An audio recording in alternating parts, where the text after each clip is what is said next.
Welcome sa part 2 ng ating UPCAT review. So we are doing numbers 6 to 10.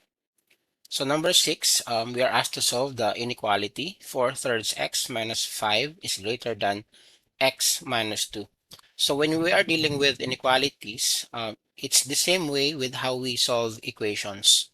Right? The only difference is, again, we are using inequality symbols, the less than, the greater than, or the less than equal to, or greater than equal to. But then again, the process will be the same. Just a quick reminder that when you are doing inequality, when you divide or multiply your entire inequality by -1, the sign will flip, no? The greater than will become less than, and then the less than will become greater than. So just remember that one. So what we're going to do here is we are going to combine like terms. So the x will be placed to the other to the left hand side. Yung ating constant will be on the right hand side. So meron tayong 4/3 of x minus x greater than -2 plus 5. And then remember, when we have 4/3 minus 4/3 of x minus x, this is just the same as 4/3 minus 3 over 3, right? Because again, 1 is just 3 over 3, and then we got 1/3. So meron kang 1/3, copy yung x, is greater than -2 plus 5 is 3. And then to solve for x, you you multiply everything by the denominator of your fraction, which is 3. So multiply mo yan by 3, and ito rin multiply by 3. So this will be cancelled out. Yung 3, you are left with x is greater than 3 times 3 is 9, which is letter C in our choices. Number 7. Solve this quadratic equation. 24x squared is equal to 3 times the quantity of 43x minus 15. Now, upon looking at the equation, the numbers are quite big, right?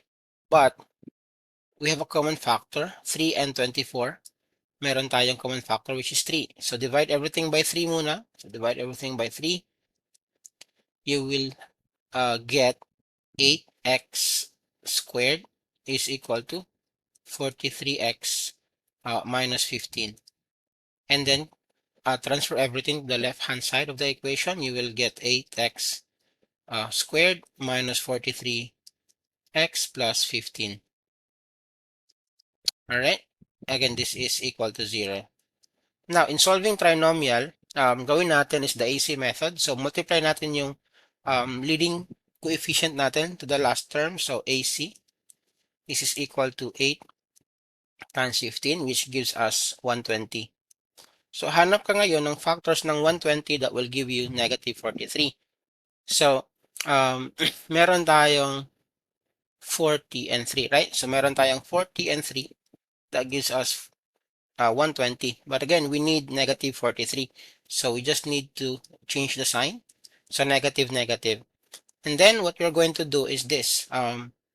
You just do x minus 40 and then times x minus 3. And then, remember, you have a leading coefficient of 8. Divide mo lang everything. Divide mo lang yung constant by 8. Ito yung shortcut natin. So, you will actually have x equals 5. The other one is x equals 3/8. Alright? And then, what letter are those? Meron ba yan? That's letter 3/8 and 5. Letter D, right? In our choices. It's letter D again in our choices. Let's do number 8. Ang number 8, the inequality corresponding to the statement. So we are asked again to translate this statement into an inequality. So the price is no less than $100. So pag sinabing less than, no less than, so hindi siya pwedeng bababa ng $100. Pero pwede siyang $100. So asan yan? Ito is less than $100. So mali yan. Letter B is our answer. Alright? Ito hindi pwede kasi nga less than yan. Ito, no less than kasi, so pwede siyang $100. So meron dapat equal sign. So mali yan. Alright? Mali, mali. So yung answer natin is letter B again for number 8. Number 9, which of these points does not lie on the graph?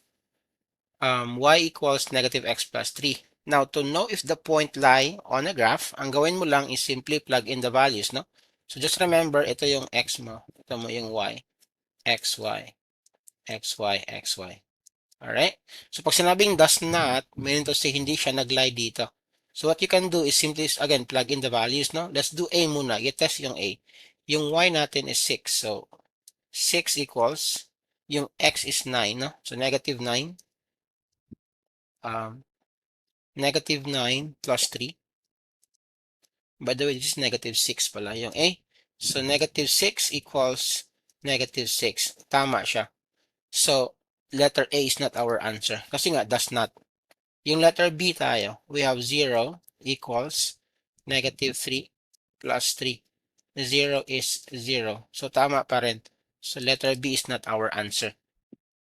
Yung letter C, meron tayong 5 equals negative of negative 2 is 2 plus 3. 5 equals 5 pa rin. So tama siya. So mali yan.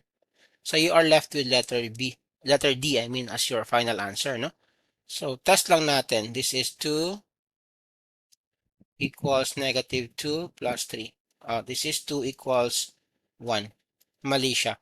That is why yung D yung ating tamang sagot. Number 10. Which of these relations does not represent a function? So remember, when you are given ordered pairs, always remember, pag function siya, walang repetition ng x value.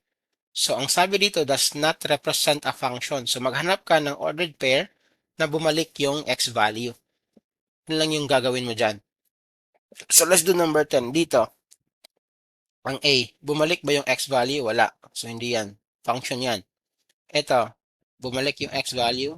Hindi rin. So, function yan. Ito, 2, negative 5, 2. Bumalik yung x. So, ito yung ating tamang sagot. It is not a function. Ito, hindi bumalik yung x. So, function yan, hindi yan yung tamang sagot. So, again, letter C is the correct answer for number 10. Follow for more.